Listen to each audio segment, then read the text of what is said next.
Joel gathered the priests, the elders, and the people, the children, the nursing infants, the bride and the bridegroom. All of them came together to Jerusalem, to the house of Yahweh, where together they fasted and they prayed. They held a solemn assembly where they cried out to Yahweh to forgive them.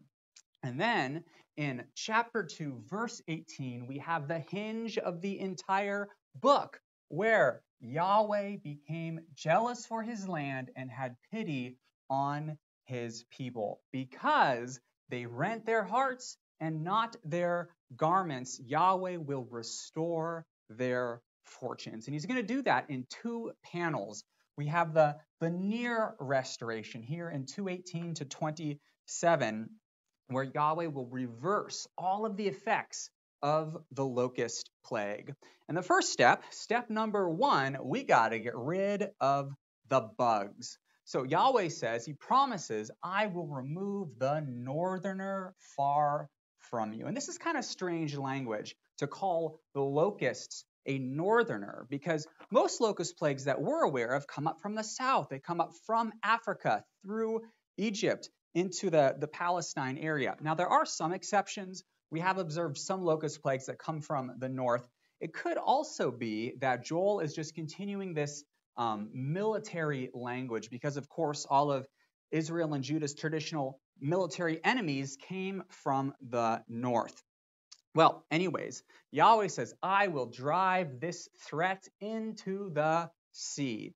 And this is a phenomenon that we have observed. Sometimes a severe, strong easterly wind can blow and push these locust swarms out into the Mediterranean Sea, where they drown. And then other locusts, which die on the land, will just accumulate in these massive piles. And it says in verse 20 that the foul stench of him will rise in the earth. So it seems like we are certainly talking about the removal of the locusts here in 2:20. Now, next step is Yahweh says, I will restore the years that the locusts has eaten. I mean, isn't that just a beautiful line? And this section here in 2:21 to 26 has a double fear not, be glad, rejoice exhortation in it. Come and take a look at this. So after Yahweh said that I will remove the northerner far from you, he says, fear not, be glad, rejoice.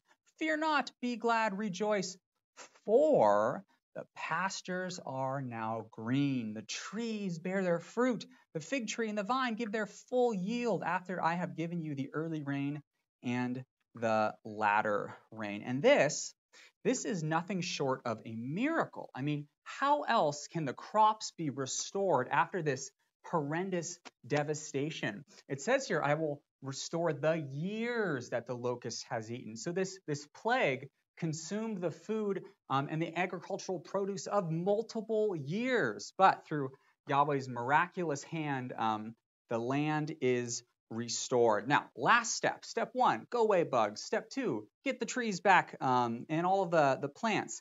Final step, Yahweh reaffirms his personal presence among his people. So Israel, when you see leaves on the tree and you see crops pushing through the ground, then you will know that Yahweh has done this, that we are his covenant people, that this is his land, and this land is governed not by the rain or the wind or the weather. No, this is governed by Yahweh's personal hand and his personal presence, and this is proof that Yahweh is in our midst.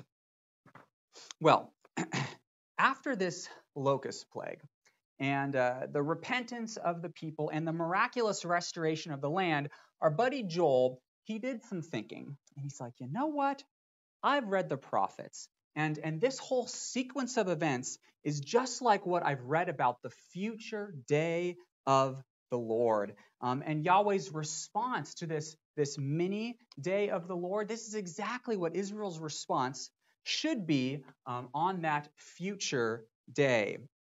And so each element of the near restoration, kind of in his day, removing the locusts, each of these elements is going to be repeated and expanded in a far greater way on that future day of the Lord.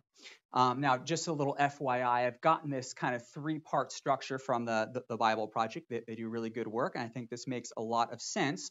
Well, this kind of far eschatological restoration, each element is going to begin with a future kind of timestamp, where it's going to say in 2:30, it shall come to pass in that latter day, in that day. It shall come to pass afterward.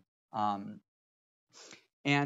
this far restoration actually begins, not in this top box, but in the bottom box. In 2:28 and 29, Yahweh promises, it shall come to pass afterward that I will pour out my spirit on all flesh, on your sons and your daughters, on the young and on the old, even on your male and female servants, your slaves. I will pour out my spirit in that day. And what we have here in Joel 2, the end of chapter 2, is a democratization of the new covenant promise of heart change, of heart transformation. And we read about this in Jeremiah 31 and Ezekiel 36, but in those chapters, the promise was really made explicitly for the house of Israel and the house of Judah, but not here in Joel. In Joel, God promises to pour out his spirit, his personal presence on all flesh, certainly including Gentiles as well.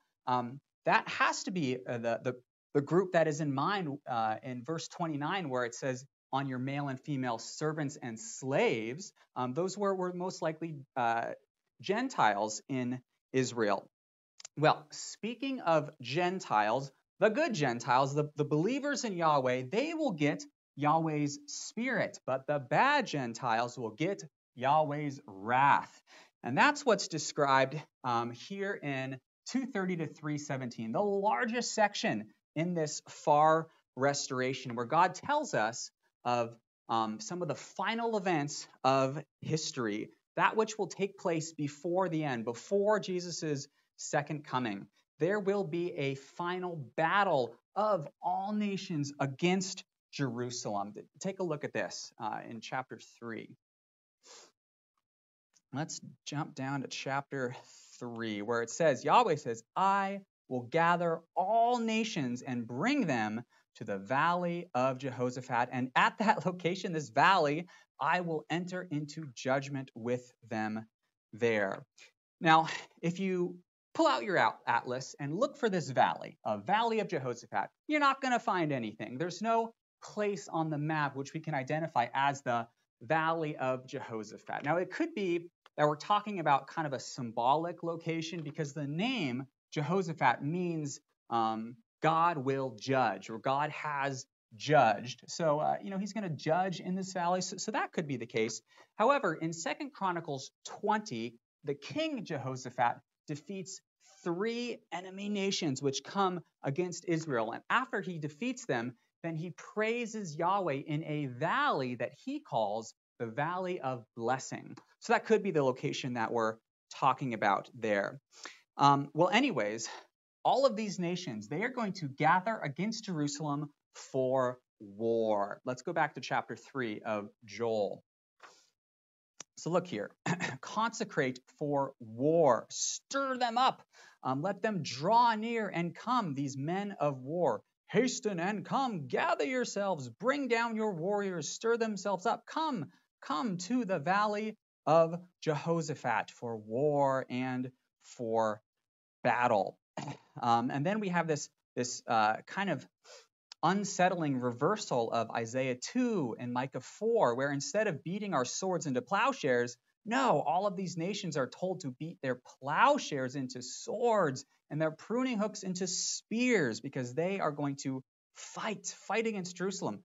Well, what's going to happen next? Well, Israel is going to sustain an attack. Look at verse 32, where it says that Israel will be attacked, but there will be some who will escape this attack of the nations. There will be survivors.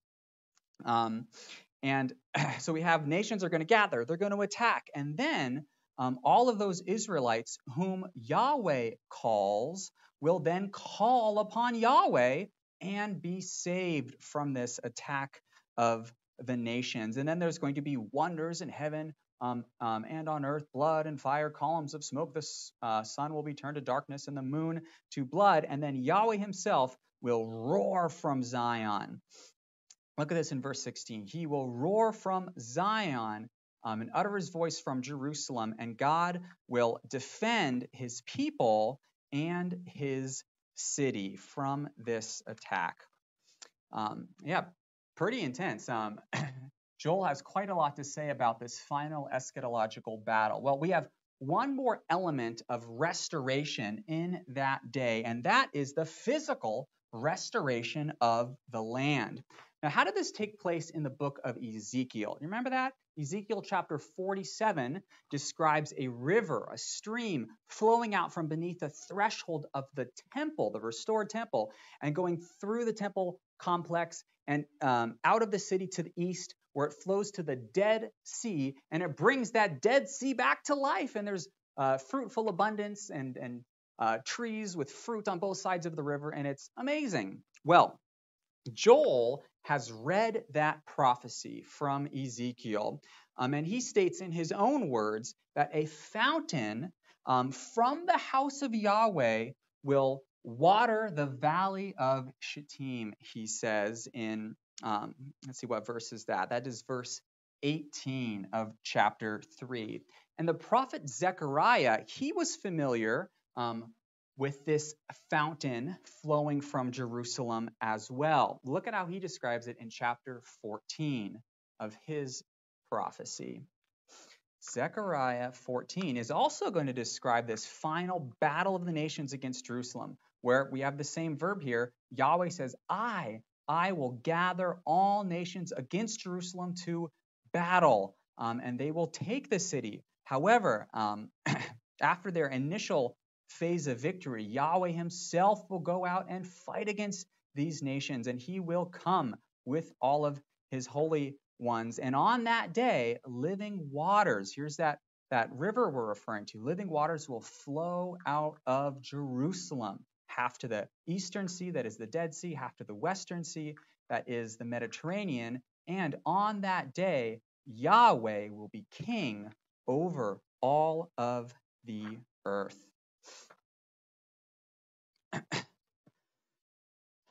Yahweh is going to deal with sin. He's going to deal with sin in his own covenant people and the violence and the wickedness among the nations. And when his people repent, then Yahweh will pour out his spirit and deal with the effects of human sin, both in the human heart and in the creation as well. And on that day, Yahweh will be king over a restored creation where there is no more mourning or crying or locusts anymore.